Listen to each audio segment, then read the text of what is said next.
Nipun Bharat, Nipun Bharat.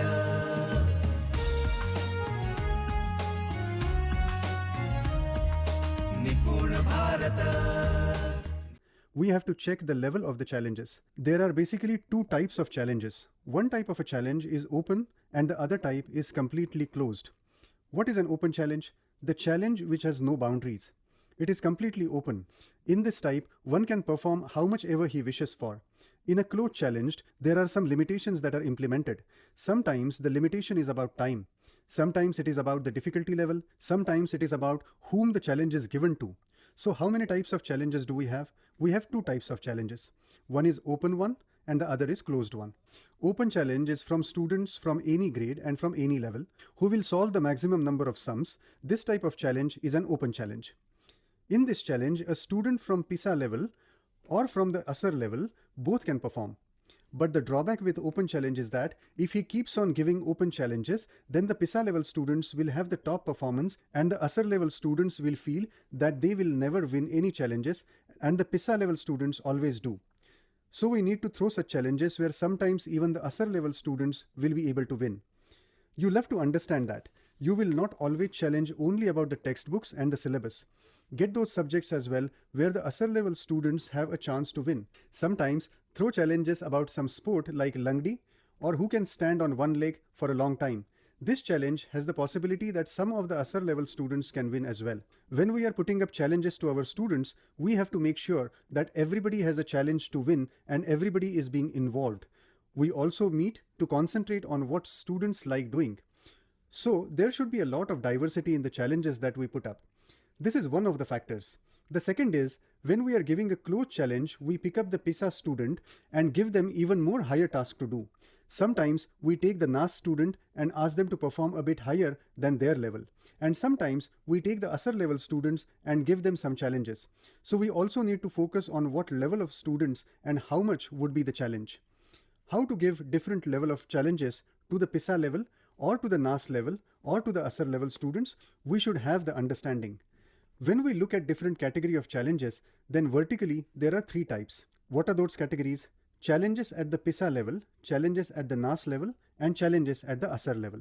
So what is the difficulty of level of challenges? Smaller challenges for the USR level students, medium level challenges for the NAS level students, and bigger level challenges for the PISA level students. The second type of challenges is also important, and we need to understand that as well.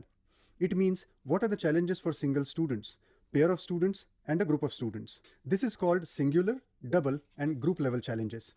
On one side, we have USR, then NAS, then PISA, and on the other hand, we have singular challenge, double challenge, and group challenge.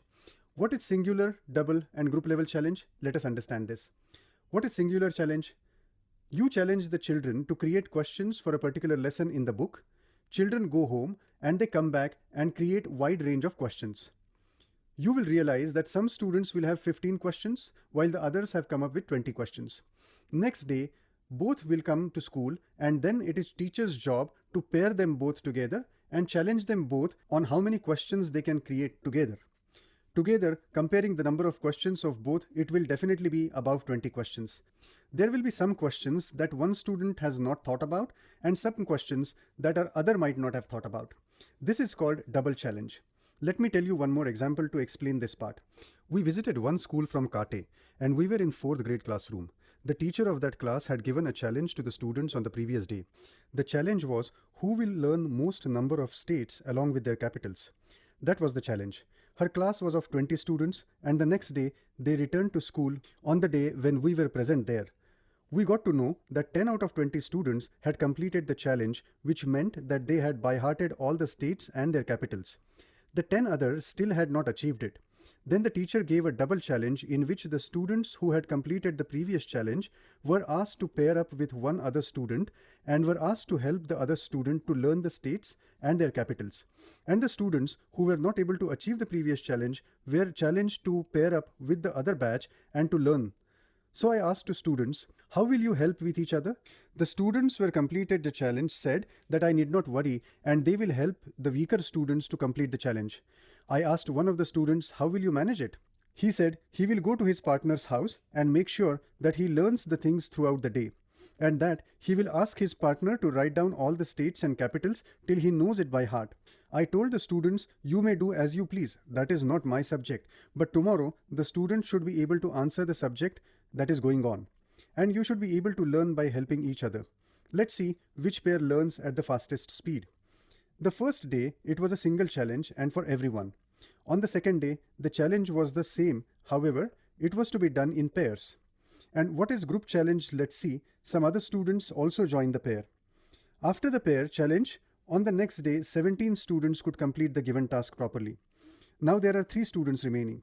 You can group them up with various groups and make sure that they learn and complete the task as well. Once they are confident, they will be able to achieve more.